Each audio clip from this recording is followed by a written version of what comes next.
خۆپیشاندانی بەرفراوانی مامۆستایان و فەرمانبەرانی پارێزگای هەڵەبجە بۆ جێبەجێکردنی داواکانیان لە ئاساییکردنەوەی موچە، دەستپێکردنەوەی پلە بەرزکردنەوە و دامەزراندنی وانەبێژان بەردەوامە.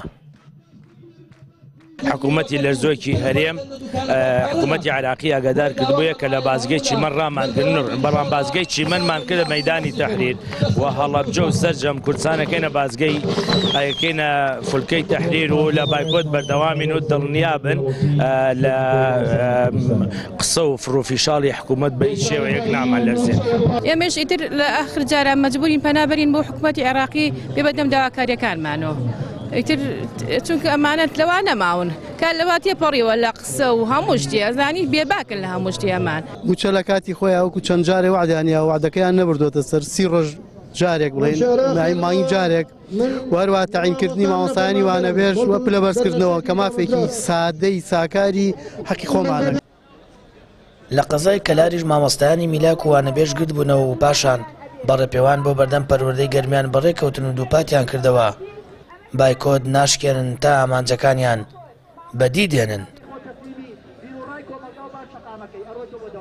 تۆ خۆت لەناو داهاتێکی خەیاڵیە ئەژیت و لەناو ژیانێکی خەیاڵیاژی بتەوێت بە 40 ڕۆژ و 50 ڕۆژارێ مامۆستا بەبێ موچە بژێت. داواکاری ماوەیە موچەکانمان لە کاتی خۆیان پێ بدرێ و پلە بەرزکردنەوە ببرێ و ئەنجام بدرێ و هەروەها وانەبێژانیش دامرز ئەوە داواکاریەکانمان و هیچی تر نییە. بەڵێ هۆکاری بەردەوامبوونی ئێمە ئەوەیە کە تا ئێستا وەڵامی هیچ وەڵامێک ماوەڕ نەگرتووە لەلایەن دەسەڵاتەوە ئەگەر بێت و ئەوان بێنە سەر خەت و وەڵامی داواکاریەکانی ئێمە بدەنەوە ئەو کاتە ئێمە شەگەڕێنەوە ناوەندەکانی خوێندن بەڵام بەبێ هیچ وەڵام وەرگرتنیەک ئێمە بەردەوامە بین هەتا ئەو کاتێک کە وەڵامی خۆمان وەرەگرن بە دامەزراندنمان. پیان ڕادەگەن کە بەردەوام بین بە پێچەوانی ئەو داواکاری ئێوان کە داوایان کردو ئێمە بڕۆن ناوەندەکانی خوێندن ئێمە پیان ئەڵێن ناگەڕۆن ناوەندەکانی خوێندن چونکە ئێمە هەتا کۆم دەقەشە هیچ وەڵامێکی پێویستی داواکارەکانی ئێمە کە خۆی بندۆ لە دامەزراندن و مامۆستانی وانەبێژ پێدانی مافەکانمان و